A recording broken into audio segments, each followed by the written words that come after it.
So our defending champion for WCS Europe has bitten the dust, and he will not be advancing on to his 4th consecutive grand final. For the first time ever in WCS Europe history, our champion is beaten in the quarterfinals. MC not advancing out of the round of 8. It's incredible. Todd's with me. Brilliant play by San. I don't know how else you could put it. You said in the commentary you felt like he pretty much dominated the match. I mean, when MC won the opening game, though, did you think, oh, this could be quite good? Yeah, I did think so, but it was a cheese. Doesn't mean all that much in a series like this, especially in a best of 5. You know, best of 3, you cheese one time, you're already on game match points. But yeah, very impressive play by San. Remember what Apollo said once: the complete package. What better way to describe this player than the complete package? After and that series. hold in the last game, I mean, we were all convinced watching it out here. We were like, oh, that's feisty. MC looks like he's got the upper hand. And then suddenly he survives with 6 Colossus to 0. And then from then on, really, it was just a matter of time, wasn't it? Yeah, you know, the last 2 games, the way that San basically said, this is not going to work. I need to change my plan and trying to come back this way, whereas so many other players would have committed. He showed true greatness. So few people would have been able to realize that and play the way he did. Your bet with Kalaris, first and Sands, looking pretty sweet right about now. Yeah, not a bet, just the way we kind of predicted the bracket will go. Like I said to Kalaris, it's the first time that we agree. Would it be funny if we were both right for once? Yeah, and I said it was some sort of maybe double-edged curse, but we'll find out. San is safely through to the semi-finals for the 2nd consecutive season, and the champion is gone. Talk a little bit about MC, because it's quite sad that we've lost the champion, but all champions' runs come to an end, and his has come to a very abrupt end. What do you make of that? Is it just out of shape, out of form, or is it just San playing better on the day? Yeah, San was definitely playing better overall. I don't know, MC today, I saw him and he wasn't smiling as much as he usually is, so maybe he's going through tough times. You know, it can happen in tournaments. Sometimes you get burnt out a little bit and you're going to play worse through a period of time, so I really hope for him it's not the case. But even if it was to be the case, I mean, he's playing in so many tournaments. I'm sure we're going to see more of him, and we're going to see him go further than that in next tournaments. All right. Well, thank you for the moment, Todd. He's here to discuss match number 2, which is coming your way very shortly. We've, of course, got our previews for the next game. This one is going to be a bit special. It's a ZVZ, and it's Golden versus VortiX. Take a look at this. VortiX starts as the overwhelming favourite. It's also a guy that's done very well online, but VortiX, he's a tight. Definitely one of the players to be looking out for in this tournament. But he's going to come in from both sides here. That's a really nice fungal growth to start things off. A pretty good engagement for VortiX so far. And VortiX takes map number 1. I have a wide variety of strategies to catch my opponent off guard. I can win anyone I play. VortiX versus 4GG. The Widow Mines go off, and VortiX has a lot of banelings. The spreads are pretty decent. There's still a lot of banelings left. The left-hand side has been dealt with. VortiX continues to fight on and will achieve another top 8 finish at least. Golden looked absolutely unstoppable. Golden taking superb fights, and again, this gold base under 5, I agree with you. And this is a lot of corruptors against only Tempest. I think this is a huge mistake for Groby being here. This is so much damage being done, and GG is called. My final goal is winning at BlizzCon. I will prepare so hard. The remaxes coming out from Golden. 21 Hydras in production. I'm not sure these Stalkers can fight against it. Well done by Golden. Really, really well played. GG. Golden is so happy. Congratulations to him for advancing on to the round of 8.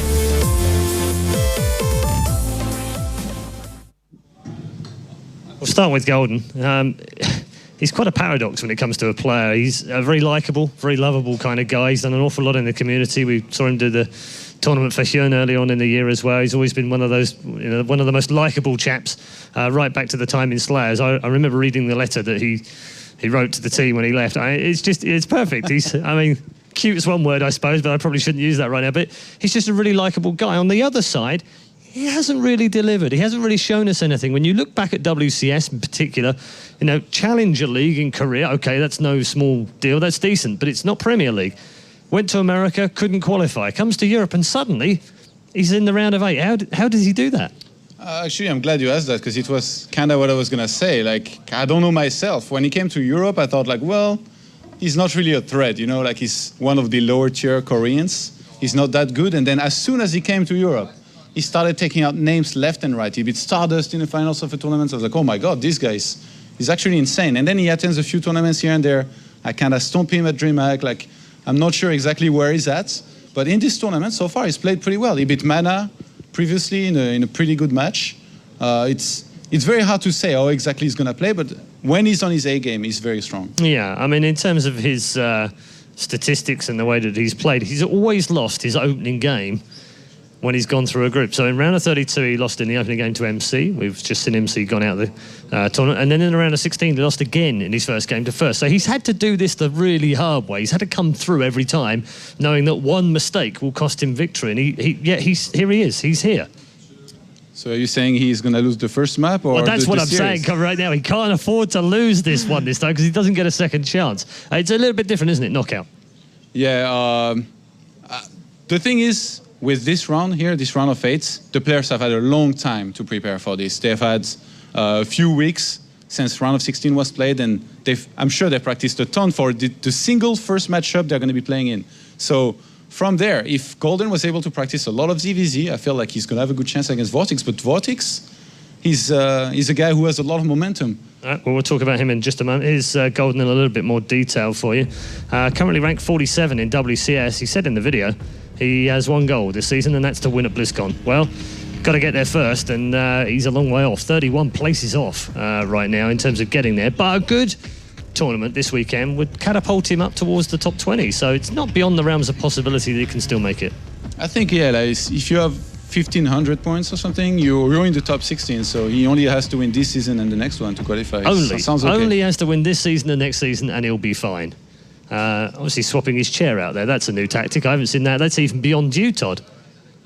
I'm always here in the finals, here, as a caster. You are. You are always in the finals. I was just remarking the fact that if it had been hot, you'd have been complaining. But a chair? I've never seen you complain about a chair. 20 wins, 12 losses, WCS all time for Golden right now, as you can see. Hasn't had a great deal to talk about in terms of previous results. 5 wins, 3 losses against Zerg. Doesn't really stand out. And that's pretty much his story overall. 60% PvP, 60% PvT, 55% ZVZ, my mistake. Nothing really stands out about it. And yet, he is very capable. And he's still capable of winning this game. Yeah, against a VortiX that we don't really see in that many tournaments, who seems to focus mostly on WCS, I feel like it's going to be pretty tricky. VortiX was probably the one who had more content to study from, to try and study his opponent. So that's also one thing we're going to have to keep in mind here. And, well, Zerg is my specialty, as we all know, so me telling you that, like, you should know how important. You should be breaking this game down, honestly. I think you should be doing something. Okay, we're going to see a lot of roaches from VortiX. I'm pretty sure we're going to be seeing roaches, that's for sure. Talking of roaches, let's talk a little bit more about VortiX. A man who, I don't know whether you feel that this is right or wrong, but Golden feels like he could do lots of different things, whereas VortiX, I almost feel like we know what we're going to get from him.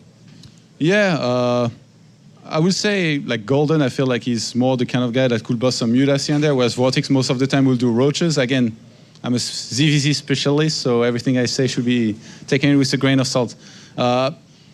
Yeah, VortiX, I would say overall more likely than not to play with a lot of roaches, and I'm sure TLO will have a lot to say about this model. Let's take a look at VortiX in a bit more detail with some of his statistics and his stories of this year. And not great. 2-4 against Zergs, win-loss ratio so far in 2014. 29th in the world right now in WCS rankings. He was 4th of all the foreigners last year. And if you take Naniwa and Stefano out of the mix, he should be top 2 this year, and that's exactly where he is. So he is the most successful non-Korean currently playing in WCS. We've said it time and time again. Last year, very consistent. Round of 16, round of 8, round of 4. This year, he started off with round of 8 again. He's the only player left that has been in all 5 seasons of the round of 16 at the very least. So terrific performance. But what is stopping him just going that extra mile and winning a title? I'm not sure what it is, but he seems to maybe underperform a lot of the time when he reaches the top 8. And it's funny to think that both of the non-Korean players here that are in this round of 8s, they are both university students. Like, is it too late for me to sign up for university or something? Like, it might be. Maybe it's what's stopping him too. Like, who knows? Maybe he's playing better because of university, but maybe he's playing worse too because he doesn't have time to practice as much. Then again, his brother didn't have too much success when he went full time. So it's hard to say. It's shocking to think that it's almost 2 years ago that we last saw him reach a big final, which was WCS Europe against Stefano, and obviously came off second best in that one.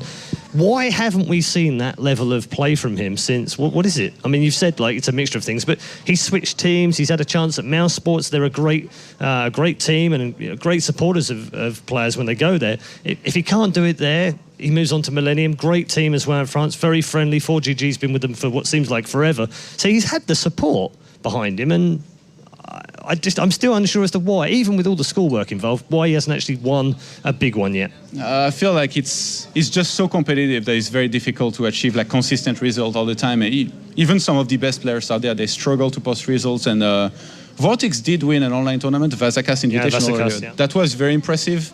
But I'm really not sure what it is. What do you think it could be? I have no idea. Why are you asking me? Let's get to the map vetoes rather than me talking about why VortiX hasn't won a tournament yet. That'd be like asking why you haven't won one.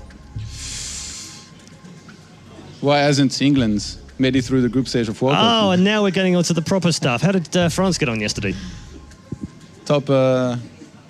We went further than England. That's fine with me. Yep, that's not hard though. And apparently you're going to wear a Germany shirt at some point this weekend. Maybe. Yeah. And look at it this way, Todd. If you'd worn a French shirt today because France had won, you wouldn't have got out of here alive. Just saying. Works for me. Okay, map vetoes. Habitation's gone, Altazim's gone.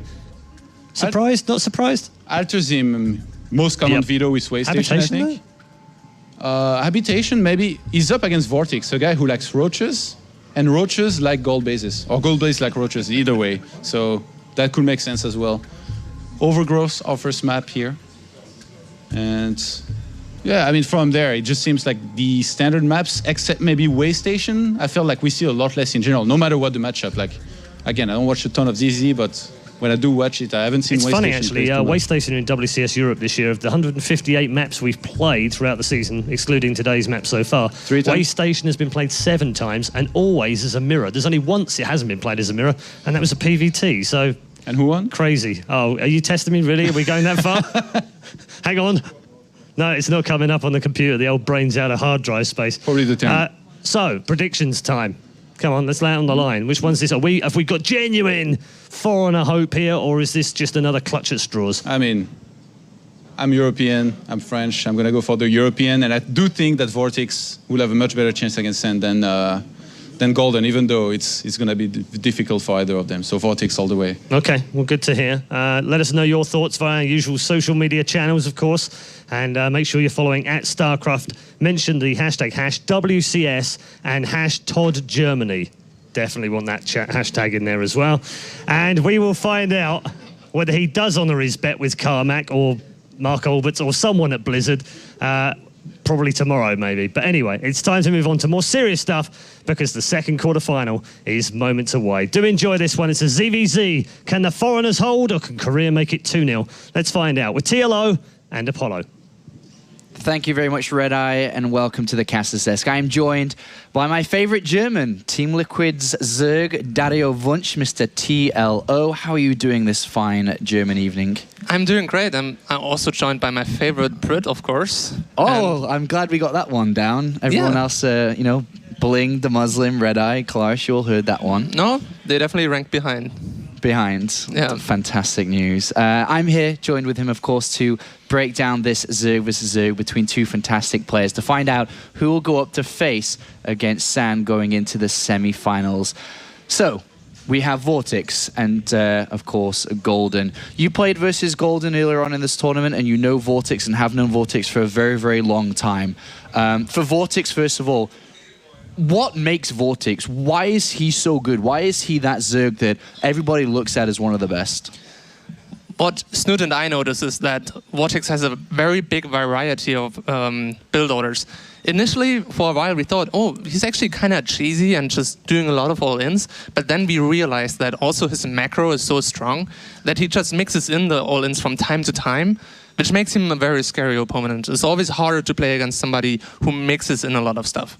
And what do you think about Golden, having played against him on the European ladder? Well, Golden, I mean, from a Korean Zerg, you're going to expect one thing, and he's going to make a lot of roaches, and he's going to make more roaches than you unless you play perfectly.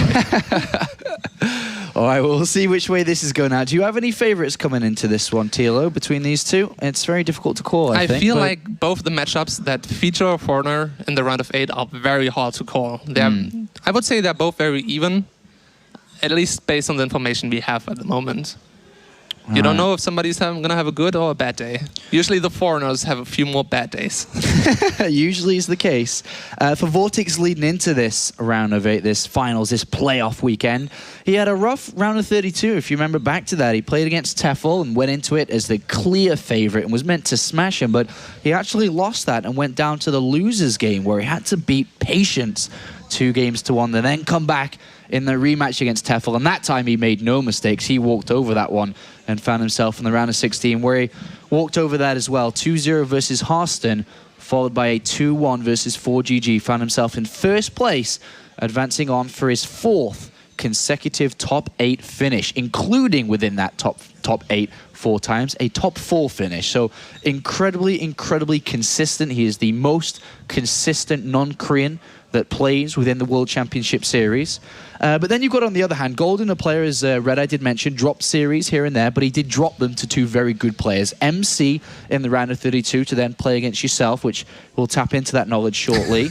And then, of course, Happy before going into the round of 16 to lose versus First, another favorite to do well, to challenge for that title, and then Grubby and Mana. You first have, you have first-hand experience against Golden. What was it like playing this guy? And, what can we potentially expect against VortiX? Or should I say, what should VortiX be expecting? Well, to be honest, I think we're going to see a fairly standard CVC. Obviously, it's a best of 5, so you can always throw in the 10 pool at any point.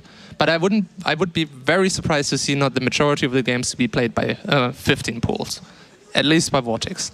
Golden might mix in more 15 hatches and 10 pools. But yeah, I mean, CVC meta, to be honest, is kind of, stable at the moment. Usually people open up with either Gasless going directly into Roaches, or sometimes making 30 links to cancel the 3rd, or you just go straight into Roaches and kind of stay on Roaches. I mean, that's kind of the reality of the matchup at the moment. We will most likely see burrowed Roaches from Golden, much more likely than from VortiX, and he's going to try to multitask when it comes to that. And then one final question before we do get into this best of 5 series. In Protoss versus Protoss that we just saw, there's a lot of mind games that get played, thinking your opponent's doing one thing, then you do the other and mess around like that. Does that come into play a lot in Zerg versus Zerg as well? Oh yeah, absolutely. There's a lot of players, especially nowadays, that sometimes cancel their speed upgrade, or they take their gas that it looks like you're going to go for fast speed, but then you end up going for fast +1 roach push. Stuff like that really matters, because if you can make your timing a little bit more crisp, you're going to get far ahead. All right, it is time to begin the second series of the day. One of 2 non-Koreans remaining in the tournament has his attempt at another top 4 finish. But up here to the top right, as the blue Zerg player playing for Team Alien Invasion, it's Golden, who is a very happy chappy, usually, as we saw in the round of 16, a very pleasant individual, very kind, very thoughtful. And then down here in the bottom left, who is attempting something that only a few can achieve, it is the red Zerg player playing for Team Millennium. It's VortiX. Overgrowth, the starting map here, Tilo. Well, it's probably the most, and I said that earlier to Paul, it's one of the most generic maps out there. It's very rarely vetoed because it doesn't really have any extreme features. It's just very basic, really. So I don't think we can really base a lot on the strategies about the map. All right, well, we'll see how this will develop on, and how both these players want to start this series is, of course, depending on what strategy you choose at the beginning, will dictate some of the pace for the rest of the series here, as both players opting for the 15 spawner pool, as the first choice. Yeah, I think that's to be expected, to be honest. A lot of people like to throw in a 10 pool, especially in a best of 5 during the first map. I don't really have any stats on that, but that's how it feels like. All right, well, we are going to come down for the 16 hatchery coming in for VortiX compared to the 15 for Golden. It also means if you go for 15 pool, especially on this map, you are not going to be able to scout the gas with your Overlord. I expect both of them to make a pair of links, but if you are playing it very smart, you can deny link scouting too, which is a huge information. Well, as Golden is the second youngest player in the tournament and the youngest in the round of 8, we'll see how well he's going to be able to cope under pressure. Vortex has got a lot of experience at this stage of the tournament, been here multiple times before, always seems to fail at the last hurdle. But this, I think, is, no pun intended, a golden opportunity for Vortex to advance through. Both players taking guesses at the same time here, TLO. Neither of them getting that information. As you smartly predicted, we do have a set of Lings coming out to grab that information, or at least attempt to grab that information.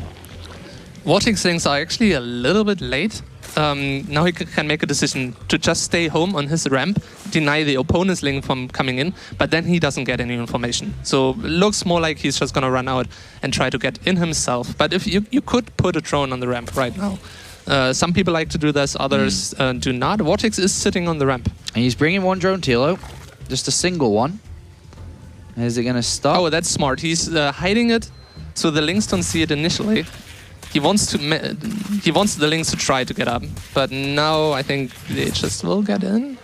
All right, no, they're going to back off, so no information gathered by Golden. Likewise, on the other side of the map, we have Vortex entering the main base, no problem, and is going to spot that Zergling speed is on the way and no further gas has been mined, so a successful scout there from Vortex, but it seems that Golden has slipped his 2 Lings inside and did get a bit of a peek himself. Okay, this is actually huge information for Vortex right now, and he does throw down the bailing list. You can punish basically what Golden is doing by just going for link bailing all in now.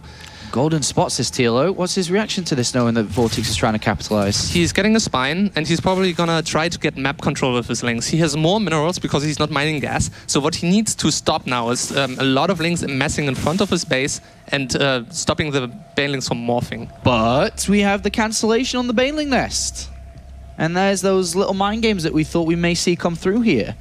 And so Vortex, who obviously portrayed a lot of aggression, is just continued to drone, whereas opponent, as you just said, is setting up for the precautions. He's getting the Lings out. He's got, a spine crawler coming in. A nice move from Vortex, you'd say? Vortex did a good move here, but he needs to be careful for that not to backfire right now. He needs to close down his wall, make sure he has an absolutely perfect queen positioning, because if you fake your opponent to make units and then have nothing to defend, that's kind of a bad thing to happen. All right, well, he has, let's say, 20 Lings out, that is Golden, sorry. But Vortex continues to drone. He's building a couple of Lings himself here, of course. Oh, he actually cancels the evolution chamber there, and these Lings do get in, and this is not good there. That's a move that was maybe a little bit over-eager. Courageous there, yeah, exactly. And these Lings get in, and he kills 2 queens. He's into the drone line. At least there was those 12 Lings coming out here for Vortex, but he's taken damage. He drops in supply significantly here. Not only that, but he's also going to face a third base by Golden. So this was not a huge investment for him at all. He took out 2 queens, took out drones. There's not going to be as many injects. And he should have an easy time protecting his own third now, as long as he keeps up his own link production. Well, let's find out if he is right now, because he's only just added on a couple of extra Lings. They are coming out, and Vortex gets a strike on this third at least. But that should actually be enough to cancel. Golden doesn't seem to be interested in defending his. He just wants to counter, which I don't really agree with. Yeah, he's kind of on the fence at the moment. He's, planning to attack, but then he decides not to and goes to the middle of the Zelnogatow. So looks like Vortex does get the cancellation on that and still remains with this +1 advantage. He has the layer coming in with. This is a pretty decent advantage here. And you think that Golden may be overreacting a little bit to this kind of counter push from Vortex? I mean, where is his longevity in this game for Golden? Well, the thing is, his economy is much stronger at the moment. He's going to still get the faster third base. +1 is not going to finish as fast, but he has 2 Evo chambers, so he can catch up based on that. Oh, there's a big fight in the middle for Vortex there as well. We took out a hefty amount of those Lings, but we have 7 Roaches, +1 attack on the way, and very close to completion, actually. And the layer's done for Roach speed. Which player do you favor here? The player with the economy, or the player that has the upgrades and potentially the higher tech? Well, looking at the natural of Golden, actually, he did a little bit of a mistake. He has way too many drones in his natural that could be in the main, mining more efficiently. There's also Geither he's not using. Third base gets cancelled again. He's definitely not playing optimally right now. Would you say nerves? Definitely looks a little bit like nerves to me. He got an early lead, and that can be distracting from time to time. All right, well, he's got to keep composed now. As mentioned, Vortex has got a lot of experience in this position and is no doubt an incredibly good player. Carapace coming in for Vortex, which is surprising. Actually, no, sorry, no, it's not at all with 2 Evolution Chambers. I had missed that. But he gets the drone on the 3rd, which is a nice snipe there, delaying his opponent's 3rd much longer compared to his own, which is now approaching the halfway point. Golden definitely is struggling right now. If that +2/+1 upgrade for the Roaches of Vortex finish, he's gonna have a huge lead. Takes out even another queen with full energy while doing that. And still, there's a lot of overthrows in the natural. They're not mining efficiently whatsoever, and the 3rd base of Vortex is almost done. Well, Golden comes in here, but there are Roaches and Queens here to help defend this. And Golden definitely feeling the heat from a non-Korean here. And as many say, the flag determines the way the victory goes, but not today so far, as Vortex has kept very calm, even though he was behind for a little bit here, and he has found himself landing on 2 feet. Yeah, and you think that he hits the timing around that 2-1, or? He can, you don't have to. Like, basically, what you should do when your +2/+1 finishes, you move out, for sure, and then you just check if there's too many Roaches to defend, and if you're gonna transition after that, but there's no reason for him not to move out. Well, he's stopped drones at the moment, at least, for 52, and is continuing to pump out those Roaches, as we can see in the production tab, where Golden's pushing himself up a little bit past where Vortex is when it comes to the drone count. Yeah, that's smart play. If you're behind, you want to catch up in drones a little bit. That's your way of coming back, but yeah, basically this could be an opportunity for Golden, because the defender's advantage could make up for the lead Vortex has, but he needs to hold now. Well, those links in the middle do catch a couple of Roaches, which is nice, and then the fight's going to start. It looks like Golden just has a slightly higher amount of Roaches there. The upgrades aren't quite in for Vortex yet, as you can see to the top left. Very close to finishing. Carapace is now done. +2 attack on the way. But we do see Vortex still droning and adding on an assimilator, or should I say extractor, on that 3rd as well. So he is pushing his economy himself a little bit further on. Yeah, what Vortex did here is he forced a lot of Roaches to make sure that Golden cannot get ahead in economy now. And now when the +2/+1 finishes, he's going to have a good shot at taking good fights from here, because the economy is going to be equal, but his upgrades are superior. All right, well, Vortex going to destroy the rocks in the center here, allowing it a little bit easier for his units to move around defensively or aggressively. Likewise, Golden shall do the same, and I suppose there's no real need for these rocks anymore, so you might as well. 4th base down by Vortex, a slight addition of a couple of drones added into the mix too. But Burrow, we are being seen a big difference between the both of them now coming in for Golden. Is this where we start to see tunneling claws research He will soon definitely as well? add it. It's just a matter of time, basically. Maybe he wants to spend the gas on a few more Roaches to be sure. And yeah, there it goes. All right, so we'll see some shark action from these Roaches and see how much damage can be done. But remember, that threat of the upgrade advantage still present for Vortex. He is at 2-1 compared to 1-1 at the moment. What I'm a little bit worried about is Vortex does not have as good as an overload spread. So what Golden can do is he can find a blind spot and then burrow his Roaches before showing that he has his spikes. And then Vortex might not be prepared for Roaches suddenly popping up in all his bases. He does not have any Overseers yet, no Spores either. I guess the easy way to approach that is to kill him before he even gets close, which you do see Vortex moving out now. And he's at 200 supply. He's got a lot of Roaches.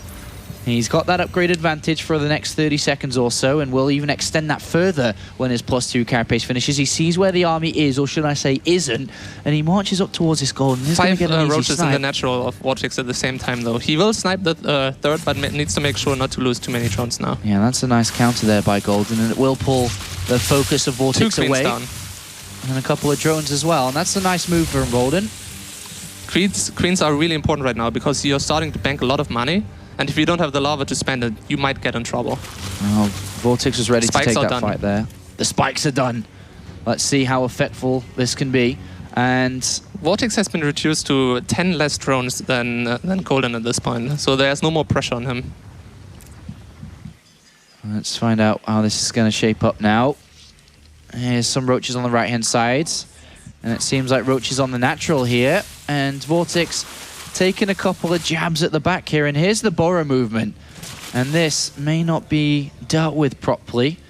And at the same time, both armies very close in size, similar in upgrades, and Vortex to start this fight quite nicely, actually. He's got a very nice position here on the left-hand, right-hand side. Golden's going to attack into this here. I'm not too sure if he's got enough numbers here. I think Vortex should be able to edge through this fight. And he's holding strong on that high ground for the time being. He's going to take the superior fight, but his economy is a little bit weaker than Golden's at the moment. It is, especially with all these board roaches up and down, popping. More in the third, some more in the main as well, but they will be dealt with. And Golden, who obviously has been untouched with his economy, is able to remax, as we say, get back up to 200 supply, and is ready for a potential another fight here with Vortex's a little bit damaged army, and he goes straight for it here, and he does have a lot of numbers. More importantly, it's the reinforcements is where the real numbers are, as we can see them now streaming in, and Vortex is dropping quite heavily in supply now. Quite far behind when it comes to the army supply. Doesn't have the position here either, and there's still harassment going on at the back here by these borrowed roaches. This was basically ideal for Golden because he lost. Because Golden has more drones, the only thing that could have happened to him is a big 200 fight. After VortiX cleaned up all the borrowed roaches, he could have done a big push to punish Golden. But in this case, it was smaller fights before 200 supply, and now Golden just has a better economy, able to remax faster. Better army, better economy, and it looks like he's just going to walk over Vortex here, who definitely played well, but Golden played better coming into the mid to late part of this game with the borrowed roaches, the counterattacks, the splitting of the army, distracting, destroying the queen, and then the drones. Golden takes a superior lead and is going to take map number 1 here by the looks of it. Drones come off the line, but more and more units are going to be streaming across here for Golden, and Vortex, who's low on gas, has to build Zerglings in this mix. Yeah. They're not useful whatsoever, and GG's called, and Golden takes a nice game number 1 there, and a nod from Golden and a cheeky smile to say that, yes, you have got a map win. Good composure by Golden, actually. After an initial hiccup when he messed up his build order in the early game, to come back like that mentally is not entirely easy. So that's definitely good for him. He's not going to be as afraid next game because of that now. And look, he's doing a TLO. Is that what we call it now? Yeah, it's the TLO. He's got his eyes closed and he's lowering that heartbeat. I do not only take credit for every single build that was invented for Terran and Zerg, but also for mental attitude. Okay, Mr. Creativity. All right, Vortex finds himself a game behind now, and he started well but rocky, but then seemed okay, but then fell apart a little bit there. He was missing a few spores and spines at his bases. He had superior economy, he was able to afford it, but then the burrowed roaches kicked in. And it's really hard to deal with that. You need to split up your roaches a lot, and the other opponent dictates the game, because it's very easy to retreat and make small investments that can pay off greatly.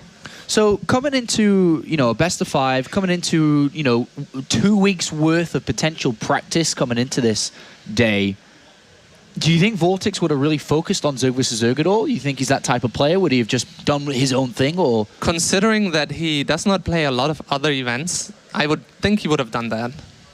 He seems to focus mostly on... I mean, it's hard to tell with somebody who is also studying. We don't know, what's going on there right now. Maybe he's currently in, exams or something like that. We don't know all that extra info. But if he had the time, I would assume that he focuses on CVC. It's all about making it to the next round. All right, well, he is a game behind right now, and he needs to turn it around. You cannot let it landslide to go 2-0 in this best of 5. It's incredibly difficult to pull 3 games in a row against the caliber of players that we have here in the Premier League. And we'll see if the man on Millennium can make it happen against the golden keyboard from the Team Alien Invasion Zerg. As we get ready for the second game, the second map. Of course, a good performance here by Vortex across this weekend would significantly increase his ranking. But we'll see if he gets past this player first. So up here to the top left is the red Zerg player. On Team Millennium, it's VortiX.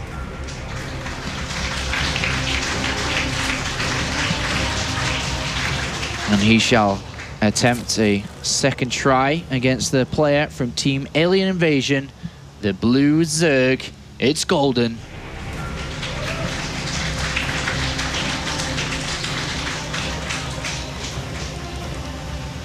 So, King Sejong Station. Indeed. What do you think about this map, TLO, for this matchup? Well, it definitely calls for, once again, burrowed roaches.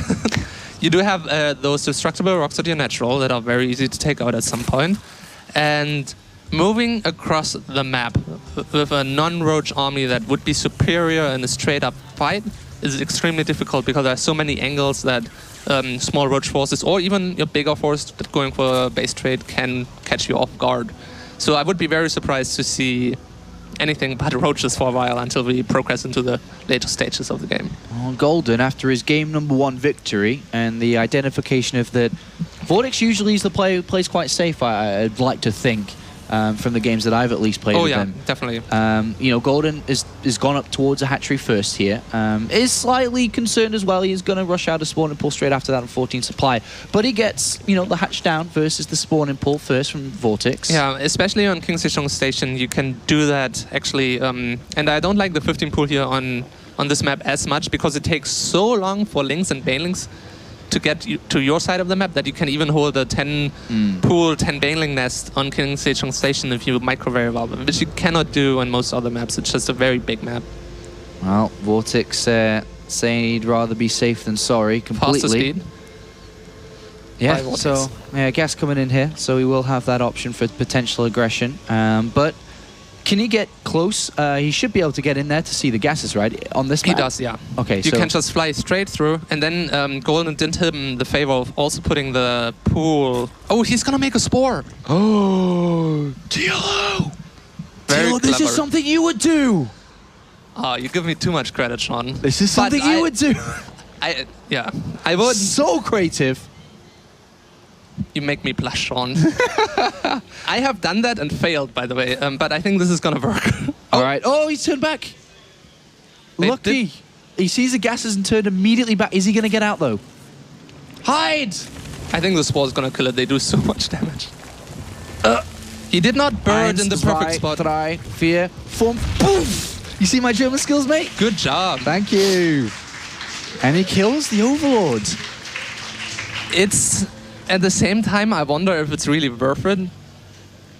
Because you still spend 125 versus 100.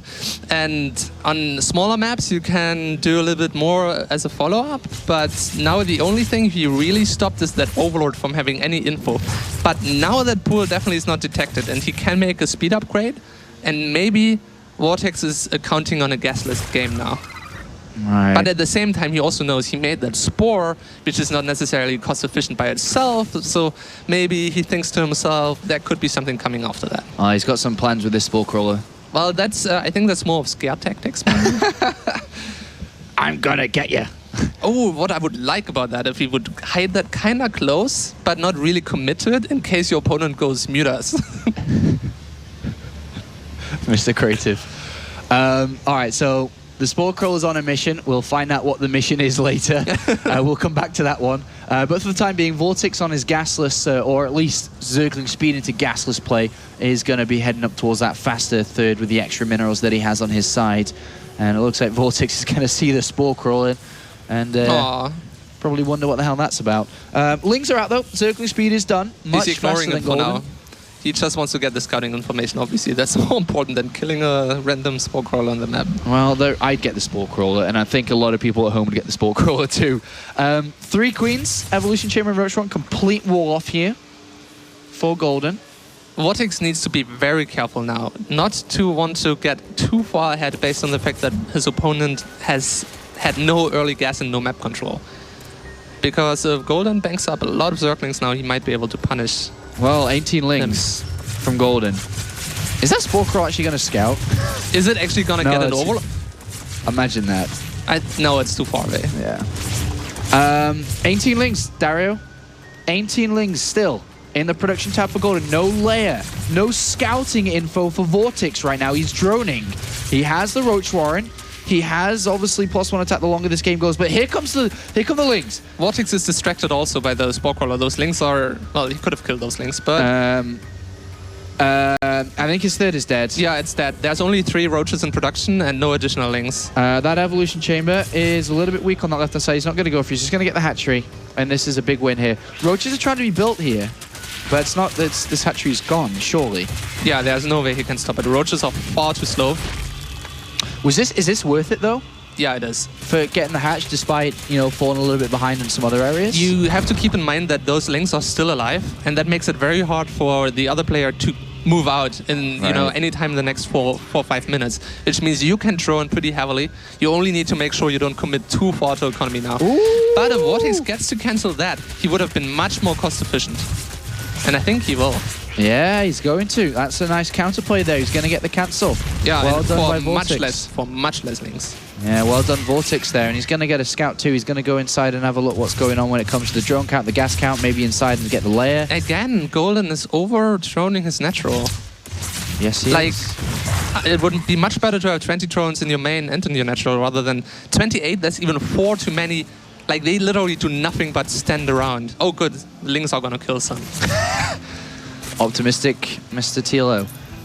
So roaches are out now, and we have Creep Spread assisting the roaches for Vortex on the other side of the map to help protect this third base from these lings, which are out there. It's got to be careful of run-bys. He does see them. But where does this game go from now? It starts to stabilize a little bit here. Yeah, it's going to normalize. It's a kind of big map, as I said earlier. So even if you have a 10 roach lead, it's kind of hard to still make use of that when you're on the other side of the map. All right, +2 starting for each player here. Roach speed very similar, but the carapace upgrade from the second evolution chamber comes in for Vortex. I still like those 32 links a lot. They're scary. Even though they're a little bit... No, they're on a position where they can run away. There's no dead end. But still scary. Definitely have a couple of threats, whether that be sniping a hatchery if completely out of position, drones, queens, run-bys into the main. A lot of different uses for them here for Golden. So a tool in the toolbox that he can pull out. I would be very surprised if after that speed upgrade for roaches, there wouldn't be the burrow upgrade following very shortly for at least one of them. Just building roaches, as you can see. And there's a burrow. Oh, and it's Vortex. He decides he's going to get burrow himself. Yeah, it worked. He saw it's pretty good. Let's try that. Adaptation on the fly within the Premier League here. That's what Zerg do. That's what they do. They are the reactionary race for a reason.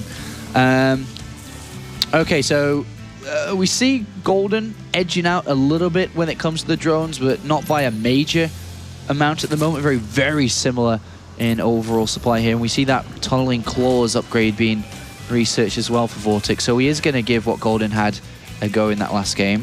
Vortex again has a few more blind spots on the map. So that'll help in the burrow roach battle. And both of them will do it. We're going to see a lot of... It's actually kind of important because Golden has an Overseer and Vortex also has an Overseer. They could scout each other's roach runs right now and see that it's being researched and then prepare for it a little bit earlier. But so far... oh! No, that's Vortex's own Overseer. Yeah. No information on that yet from either side, but there's the lings on the top right, by the way. He should not do that right now. He's just throwing them away. You need to be very patient with lings like that. As soon as you see a few units, just run back again until you hit 200 supply and you want to throw them away. So very similar positions for both of these players now. Oh, now the third is open for Vortex. Oh, the lings, by the way, to the top right too. Got to think about those as well. They're making a run by, and I'm not sure if there's any units left on that third or not. But Vortex pushing through. And there's a couple of roaches up there, but not a lot. He can't go down there. Just push that back. But yeah, as you say, Vortex can't really fight into that. Golden actually coming to him. And well, we actually have a fight coming on here. Vortex just has a +1 advantage here. And he may slightly have the number advantage. It's very difficult to see at this point, but it looks like he's winning out. He's got a better position there, and he edges forward. Vortex with a good fight on the high ground here. Was that the right fight for Golden to take up there? And it wasn't. He retreats. It definitely wasn't. And he's getting pushed back. There's an Overseer here. And Vortex may have this at the moment. We'll see how well he's been able to get over there as fast as he can with his reinforcements, because Golden is close with his hatcheries. But Vortex starting to make this one landslide. He's getting into the roaches with more reinforcements coming in.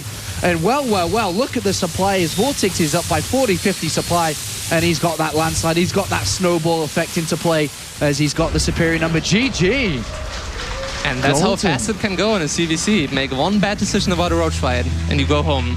And you can pretty much say that, that was a fairly equal part of the game there until that one fight where... I don't really see the reason why Golden would do that. Yeah. There was a lot of roaches on the high ground. It's hard to count them at that stage sometimes. He maybe thought he has more, but then you need significantly more to attack into that. I would actually like to see the exact roach number in those fights. You know what would be helpful? What and would that goes be out to helpful? Blizzard, that tip. Hello, Blizzard. I know you're watching right now. Tilo's got a message. Okay. If we are observing and there's a big cloud of connected units, like, you know, like a lot of roaches, put a number tiny, pops up. yeah, a number pops up. That would be great. Make it so. As Tilo winks into the camera, which you can't see. All right, so Golden loses a game here. VortiX is able to take that one, and we are tied up 1-1, like we saw earlier between San and MC. But, you know, Golden, a little bit eager there, gave an opportunity to this guy, and he absolutely pounced on it. And at this level, when opportunities are given, if there's low-hanging fruit, you're not going to let them just sit there. No, definitely not. StarCraft 2 players are very opportunistic people. Absolutely, man. You'll jump on anything they can get. All right, so going to get ready for game number 3. It is Frost, and this is VortiX's map choice. Which does not mean that much. No, Let's be he fair. just likes this map. He says, okay, let's play this He told one. me Spain is very hot currently, so he's looking forward to play on the winter map. He likes the name Frost. All right, we'll see which one this is going to go. Game number 3, who will take it? As up here to the top right, playing for Team Alien Invasion, it's Golden. I surprised the audience by being too fast. And then down here to the bottom right-hand side is the red Zerg player, playing for Team Millennium. It's VortiX. In this situation, surprisingly, Golden already ahead in the game. No way. His Overlord is going to be able to see the gas timing, even if it's a 15 pool, I believe. I'm not entirely sure right now, which is a little bit weird, because I should. But Vortex definitely not going to get any info on the gas at the moment. All right, so I want to ask you a question. In a best of 5, is it good to open up like spawn and pull every single game? Wait a second, I like what Golden is doing. He's Okay. sending his second Overlord diagonally, which means he has a chance of seeing random speedling timings or circling timings. Okay. And, in case Vortex would be in the top left and send his second Overlord to the right, he would not know where he is. But in fact, in this game, it really doesn't matter. But yeah, back to you. Always good to know, though. Yeah. Do you think it's good to open up with a safe build like spawn and pull every single game? Do you not think that gets exploited a little bit? There's different opinions on that. I know Snoot has one and you have one, so... I'm kind of on the side of Snoot more and more. Like, it's He's funny. changing you. No, Snoot and I, we are changing each other. We're meeting in the middle, and finally, at some point, it's going to become an agreeing. unbeatable Archon of Zerg philosophy. But I think on a map like this, you can definitely go for 15 hatches from time to time, but it should be a small ratio. You kind of want to go 70% pools, 30% hatcheries, and then hope that your opponent knows he has that information and makes an educated choice on that and not 10 pool you. All right. Tilo is the man to listen to. We have a hatchery, then gas, then spawn and pull for Golden. And with that early information, he's actually going to be able to get in there nice and early to see what VortiX is up to, which is a hatchery, then spawn and pull, but gasless. And of course, with Golden given this information, we have to think about what VortiX hasn't gathered, and it is the fact that Golden does have Zergling speed here. So in these positions, I mean, I actually much prefer to be in Golden's position. Oh, yeah. Yourself, I guess? I mean, there's like literally nothing really better for Vortex in this situation. I mean, he does have the... Yeah, he really does have no advantage. I'm sorry. Nothing. We'll see where Vortex goes. He does take a gas, and Golden actually pokes in very smartly. That's cool. The double back Yeah. to check if Now that he does go should down. cancel it. Hashtag mind games. But I don't think that will be the case here, unfortunately. Again, only speed for Golden, and it makes a lot of sense because the gas is so late. By Vortex, you don't need a bailing nest unless you would want to all in, which is difficult against a late gas because there's going to be third queen and a lot of minerals to defend. Vortex sending out his links, but Golden's 2 queens are going to be finished, I believe. So if he positions them correctly, Vortex should get no scouting information. Well, intel is probably one of the most important he runs parts to the of ramp StarCraft. immediately, even skipping the inject. Scary stuff here for VortiX. Let's see how he reacts. Oh, yes, squeeze in here. The second queen comes down. Oh, he scouts it at the last second. Should have saw the spawning pool doing a dance. And saw no drones back and forth in the extractor. So much work for nothing. But he's still building a spine crawler. I think, yeah. I mean, he saw that the gas is not being mined right now, so he could assume again that he doesn't go for Baneling Nest, and then he could punish it with his own Baneling Nest. But there, oh, did he just cancel the spine? No, it's still there. As in Vortex spine. Oh, yeah. It's still there. Yeah. Fast third coming in for Golden. And 3 Queen, Spine. And so far, not too much else here from Vortex. Vortex getting speed himself. We could see kind of a mirror of last game, just this time Vortex takes Golden's position to get the cancel, but... Baneling Nest come down by Vortex at the back here. And he sees the third base coming in. He's going to challenge it, surely. This is a Ling Roach, a Baneling Roach attack. He could even go for just a 2-base all-in, really. I'm not trying to target the third. Vortex does like to do those kind of timings, especially on maps like Habitation Station. Frost is a little bit bigger. What he should try right now is to try to push one of the Overlords away with his 2 Queens. That would help a lot. Oh, he's going to poke forward to get rid of these Lings first, and almost gets one of them. And this is a big move coming out from the Spanish player, and currently his opponents at a very healthy drone count. Lings rush out first here. And they do get themselves to the other side of the map, and there's more coming, actually. Okay, yeah, it's not going to be a Roach timing. He's just trying to... Oh, going... Banelings. And he sees the wall up here, and an extra bit of a wall is created. I think he should kill the Queen and then go to the third and cancel it. There's... Well, he actually cancelled the wall and is going to rebuild it now. He sees these Banelings coming in. We'll see how effective this can be. There's only units being built, and he's going to challenge the Queen here. Is he going to try bust this Evolution Chamber? There's another one behind it as well, so... What are you doing, Vortex? How are you going to do this? I think this is actually... Look at this! Look at this as a counterattack going in by Golden at the same time, which is really smart. This is not going to be broken. I believe. Well, you say that, but it's just as it breaks. But it's not going to do the damage he wants to, though. I think that's brilliant counterattack, though. We'll see how much damage this is going to do here. Golden's up in supply. Roaches are popping out. There's still a hefty amount of drones here, which, you know, still in favor of Golden. He's using them to actually defend. Vortex didn't lose that much behind. But there's a third base for Golden. So if as soon as he defends that, he can start saturating. There's more Lings flooding in, but the Roaches do have +1 now, I think. Yes, they do not. No. Oh no, that's a Vortex upgrade. Yes, they do. And so these drones are still being challenged, and the drone counts dropped a lot. 15 drones have been killed in this attack. A Queen or 2 went down as well, or at least a Queen. But Vortex +1 done, no layer. 46 to 32, lack a third. Dr. Dario, what is the situation? What do we call in this one? Is this was that a slight win there for Vortex? It's okay. It's equal. I think Golden can stabilize from that. It depends a little bit how Vortex wants to play this out now. It's a little bit... It could be better for him if he would have started layer more quickly. Then he could have got faster speed upgrade and then actually tried to challenge the third of Golden. Right now, I think he's going to be able to equalize the drone count again, even maybe get ahead a little bit eco-wise. And as long as he starts making Roaches just early enough, he's going to have a slight lead from here. All right, well, the Queens are going to push this Overlord back from this third, or should at least. Oh no, actually he's going to get away. Doesn't challenge with the Queens. +1 attack now coming in for Golden. Carapace on the way for Vortex with a second Evolution Chamber as well. And... I actually wonder if he could have killed the third if he would have sent a few of his initial Lings just attacking the hatchery rather than just running against the wall. Then he would have been really far ahead. Golden 92, 94 supply, 83 for Vortex. And a lot of units are being made for Golden currently. He's still producing quite a few units. He has very similar amounts to Vortex, and I'm going to meet in the middle here. One player with speed, one without. That is in favor of Golden, the player with the fewer units there. Golden, however, is definitely behind in upgrades. Quite a lot.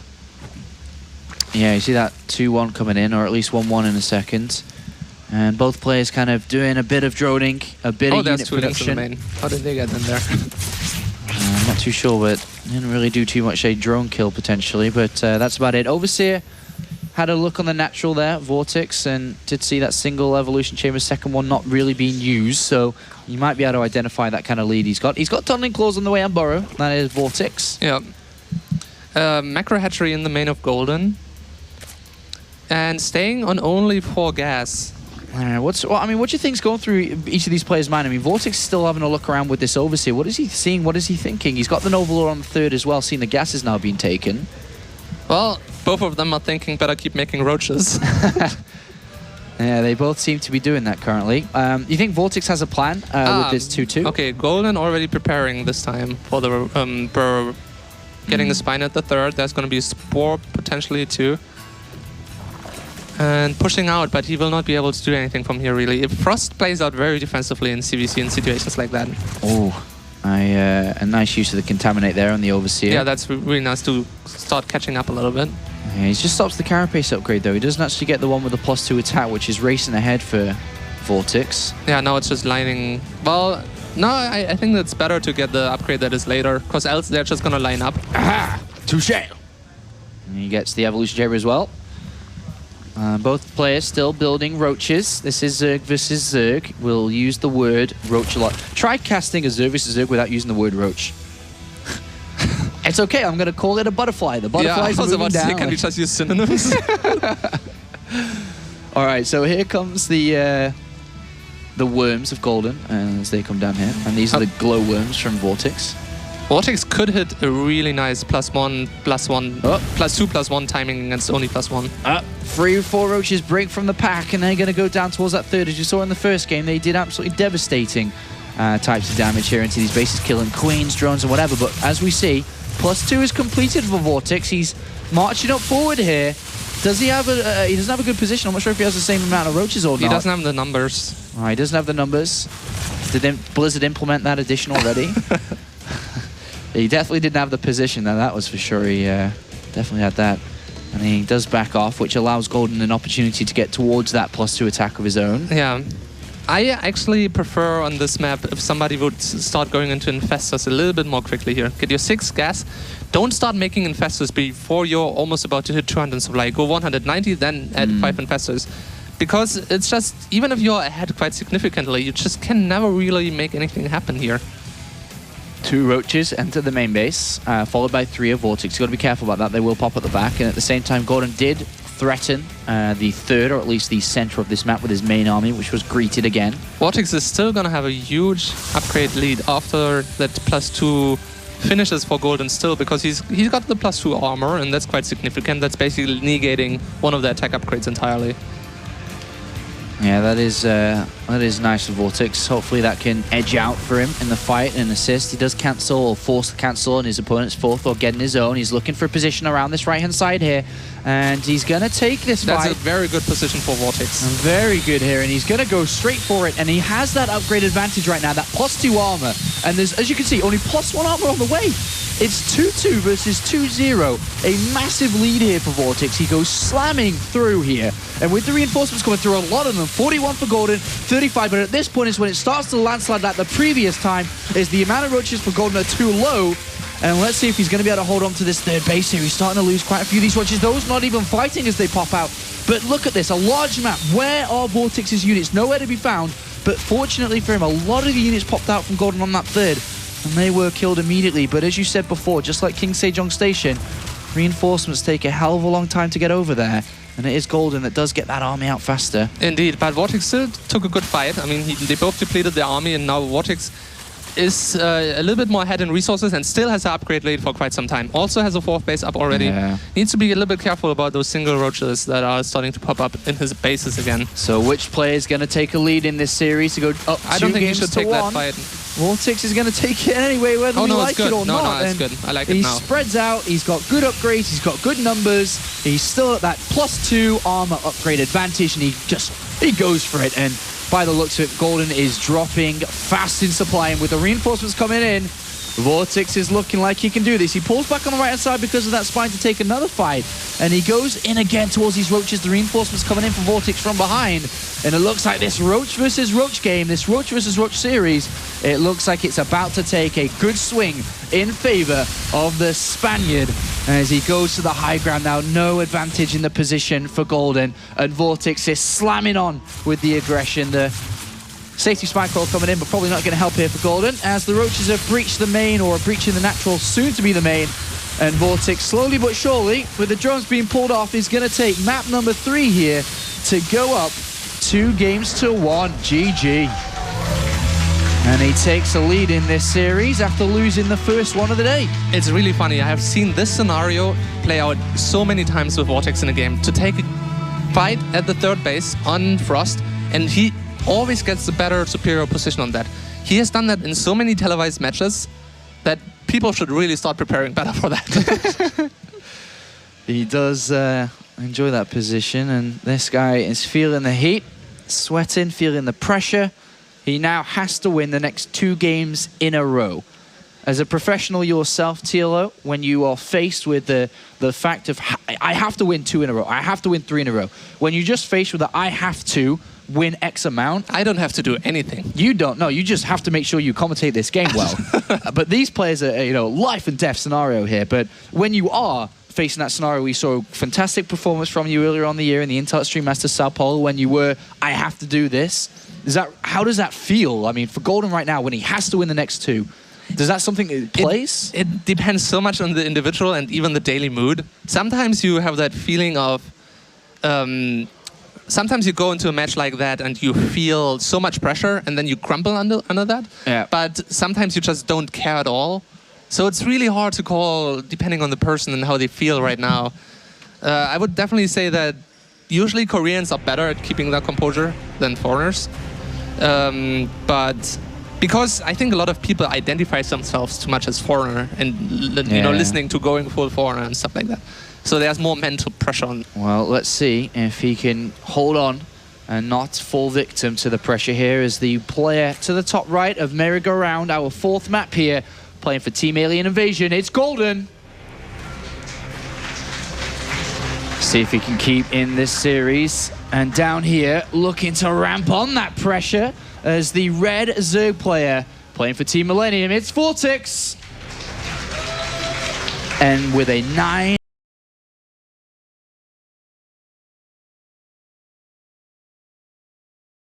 I like it because that's what a Korean would do. He goes for the killer move. He's like, you nervous kid? I'm winning, kid. Now I'm gonna kill you. It's gonna be, I mean, obviously, can always be the wrong choice or the right choice, but... Vortex knows exactly where his opponent is. Of course, the Overlord's crossing path. Likewise does Golden. And how effective can this be? What choice of build are we going to see from Golden? It's going to be a hatchery. Good for Vortex. Ooh. We could see Vortex move to the semi-finals here. His 2nd time in the semi-finals. Did achieve that last year, 2013, in Season 3. And we have the Lings on the way, 6 Lings. Golden has gone for a 14 spawning pool, so it's... He seems to do it again. As fast as possible after the hatchery is down. Ooh, that's actually interesting. He's kind of walling in his lava with that spawning pool. And also, oh, this is so smart, because the queen is going to spawn there, right? When it's in the wall in already. This is really the best defense you can do when you go 15 hatch. All right, alarm bells on. Now is the time for Golden. All those times that you've been cheesed by TLO on ladder, now's the time to show the practice on how to actually defend against this. Interesting choice. That may not be true what I just said. It's fine, probably true. Interesting choice by Golden to go for fast gas. It's extremely powerful against somebody who just goes to cancel your hatchery and doesn't go for your lava, for your drones instead. Because you're gonna have, you know, a pretty equal economy, a faster speed upgrade, slightly later hatchery, but it gives you a lot of utility. And remember that Vortex does have speed of his own, though, or will have shortly by the looks of it. That is definitely an interesting part of this series. He pokes in with 2 Lings, has a look at the situation inside the main, and goes back to get that kill on the hatch, and it will be a kill here, not a cancel. And I guess, you know, it's a sacrifice. He wants to buy a little bit more time. Vortex did attempt a drone assassination, but he did escape. Yeah, I like sacking the hatchery. It's still 15 drones against 10 drones. And if it would have been a regular 10 pool, I would have favored VortiX, to be honest. I'm not too big of a fan of what he's doing right now. Ooh, saving up. Right now, Golden knows there's no hatchery and knows he just needs to defend. I think he should have spent the first 50 gas on on a Baneling Nest, though. Well, he's gone speed first. Next 50 gas, I imagine, would be that Baneling Nest coming in for him. There it is now planted down. VortiX saving up all these lings. He's got an opportunity. He's going to have to come down to control as well by both players. I mean, as clear said as you can say, one guy is favored. If a mess up of micro happens, Baneling detonates on just a single Zergling. Baneling gets a, on the flip side, gets a good hit on these lings. Those all turn around here. We do have a slight engagement on the natural there, and it looks like we will have Golden edge out with the lings. That's actually huge. Reducing the Zergling numbers of the person who's going to have... Well, actually, VortiX is not going for Banelings himself. He's just going for pure Zerglings. Pure Zerglings. The hatchery is going to be planted down, which Golden shall see just about here. But there is the run, and Golden spots it, and here we go. Is VortiX going to find himself in the round of 4? With this attack, it could be decided. Otherwise, we're going to game number 5. A Spinecrawl's been pushed down. Banelings are being morphed in. 14 additional Zerglings. Is this hold going to work? A second Queen as well, and it is just Zerglings. Banelings will finish after a little bit. How good are the detonations? And VortiX going for the X. Oh, big pops there, big hits. And I think that's the defense there made. There was two fantastic hits. Not sure if Golden had wished for such a good defense like that, but he definitely got it granted. Yeah, and that's why I'm not a big fan of that style. It feels like this can punish people who make mistakes, but not as good people as Golden as much in this scenario. Just, 10 pool, straight 10 pool, you kill the 15 hatchery, you get a nice lead. Somebody like VortiX can beat Golden from a nice lead like that. A much higher probability than what he did just right now. I definitely disagree with the decision of build he went for. All right, well, I mean, VortiX is facing a very difficult position currently as his opponent slaps down his natural hatchery, and of course will start to drone up now as he has Banelings to protect him. But VortiX, interestingly enough, is added on a Spinecrawl back at home and is just building more lings. He's in a bit of a dead zone area, and Golden goes in and says, "Yeah, son, I'm gonna do well this game." Yeah, he doesn't even have a Baneling Nest yet. No, this is not good at all for VortiX. What kind of thing could work still for VortiX, do you think? Like a surprise attack? Drag it out long? I mean, you can't really drag it out from this point. You're just going to get far too behind. He should take a hatchery to make it look a little bit like he tries to go for normal gain, throw down a Baneling Nest, and then still keep making lings and just hope that, you have a miracle detonation, kill all his Zerglings, take out his Banelings with single lings like that. But something needs to be going really wrong for Golden for this still to be salvageable. He morphs a Baneling. He then tries to drag a box over it to cancel it by pressing the escape button, and accidentally hits the hatchery and cancels the hatchery. Yeah, but even then he still has five more drones. No, I was trying to find a way. And it finished. He didn't cancel it. Never mind. So it looks like a bit of a weird turn here. Is definitely Golden's looking to attack, but then he was like, "Oh, should I come back to defend against these lings or not?" He's like, he just wants to finish it now. Let's end this. Let's go to game 5. Unfortunately, VortiX, your strategy did not work out for you this time, and we're going to game 5, and this is going to be interesting. A good hit there from the Banelings, and this is just a walkover for Golden. This is an easy game 4 for him from this position out, and as good as that was explosive and pretty colors all in the sky, it is over. GG, Golden takes it to game 5. And we go to the rubber match, and he knows it. He's very thankful, I suppose, of the way that kind of went out. He's grateful for that game. And definitely was under pressure, whether it be the studio lights, the audience here, or us commentating, being on that stage, or just VortiX putting on the pressure. One of those factors. But he's escaped game 4, finds himself in game 5, still with an equal fighting chance of moving on to the semifinals. Interesting next map coming up. Yes. We don't see that too many games. It is Way Station, Dario. And I would love to see far positions. Because close positions, kind of boring. It's going to be the same old stuff, but far position on Way Station, we could actually see a lot of deviation, I think. we have only seen Waste Station played out in all maps this season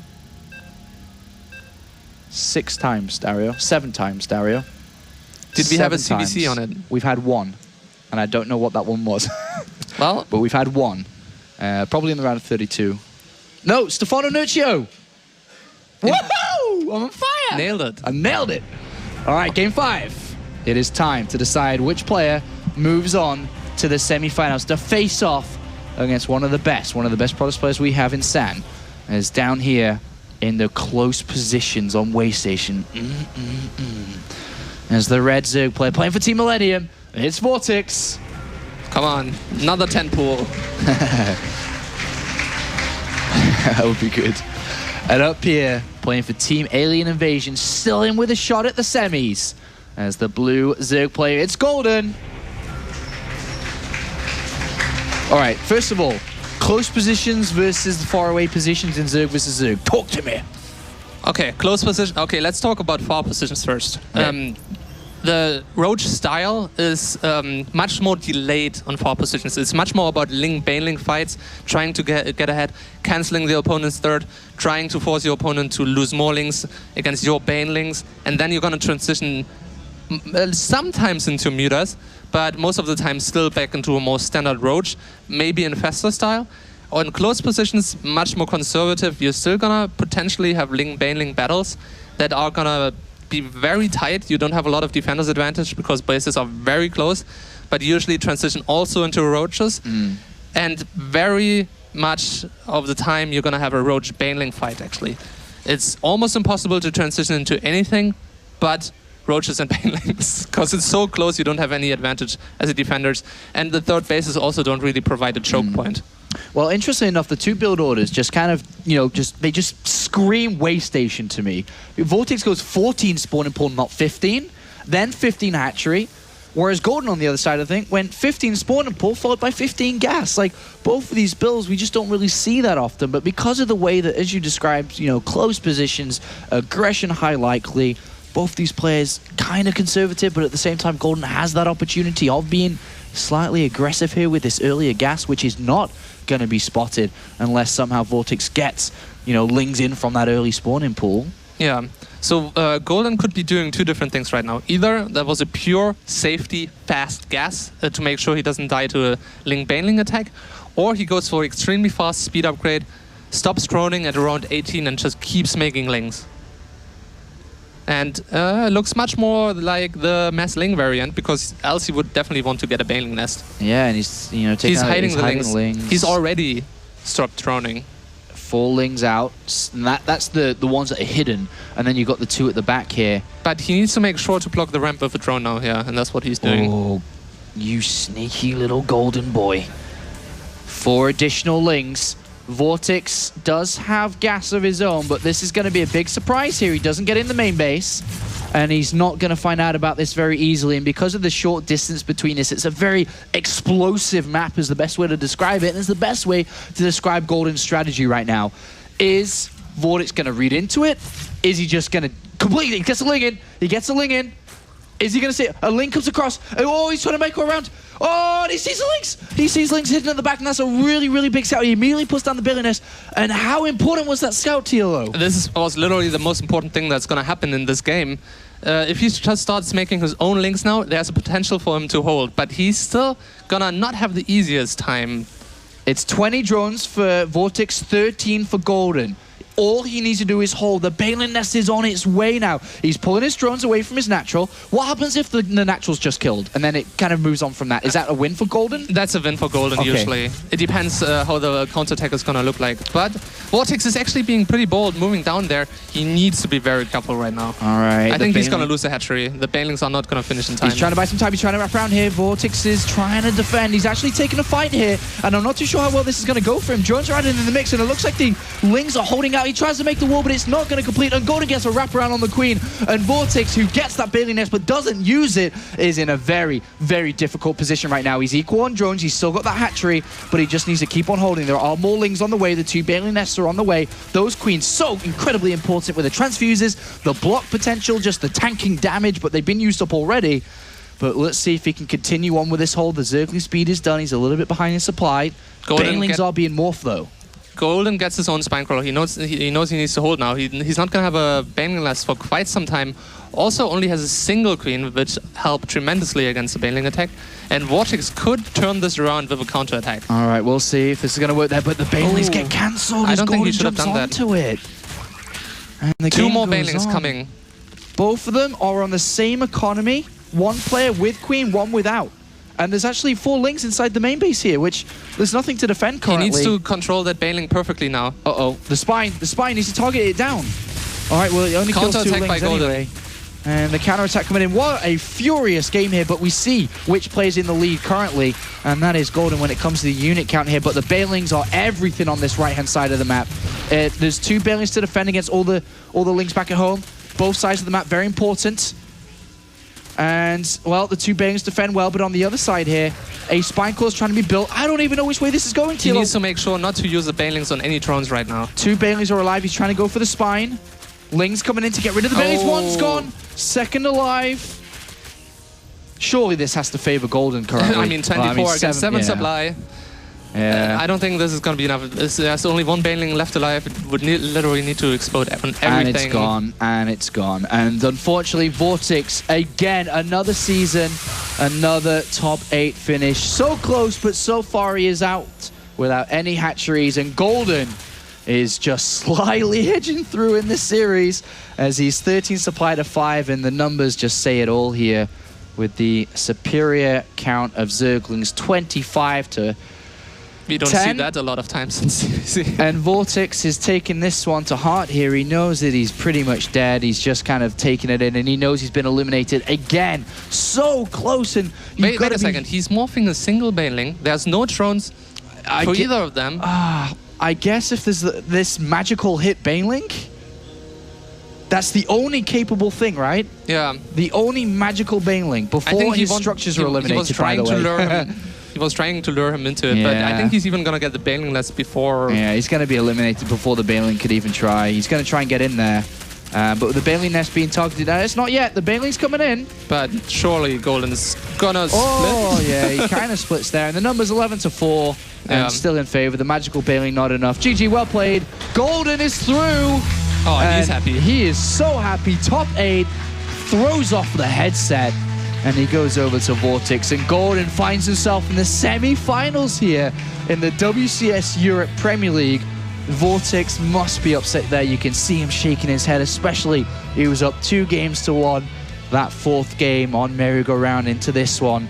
But Golden edges out right at the last minute, in the last couple of moments there in that game. Decisive with his strategy, and he lands himself a minimum top 4 finish. Incredible small details decided this series. If that would have been a single Baneling at home defending against the counterattack, Golden doesn't see it maybe, or just is within the drone, line. He could have changed the game, but it was not quite enough.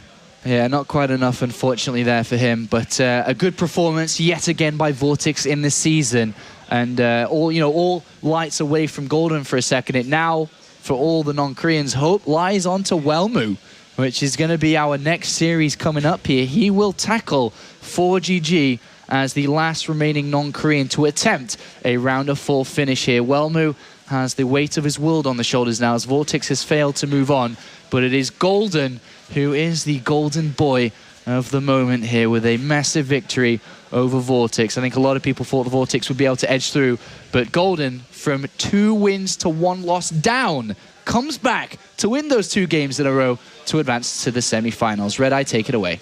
Thanks very much, Apollo. Yes, with Golden. Congratulations. I can feel your hype right now, and your heart is thumping, and you're very happy. Just, you're 2-1 down, and you have to go in and win a game. What were you thinking at that point? I thought when I lost 1-2, I thought I always lost because it's so hard to back with a score 1-2. But I thought I just try my best and in entire series. So I tried my best, then I win. Yeah, and then that last game, that was a crazy game. I mean, it looked like you'd won, then you hadn't won, then you did win. Was it just time? You just had to wait? Because my heart is stopping almost. So it's so hard to breathing. Do I need to call an ambulance again? Hospital? I might be happy to go. Okay, so all the pain, all the trouble that you've had with Korea and America, and now you come to Europe, semi-final. Amazing. Amazing, yeah, it is amazing. It's great. Why? Why are you so good right now? I debuted 4 years ago, and I have a ton of experience of gaming life. So that's why I complete round 4. You just seem very confident, very happy. Nothing seems to worry you. You just seem to be able to win now. You okay? Yeah? Dazed? Stay with me. Okay. He's going to take a break. We're going to take a break. And when we come back, match number 3 from WCS. Let's see whether it can top that little special game. Well done, Golden.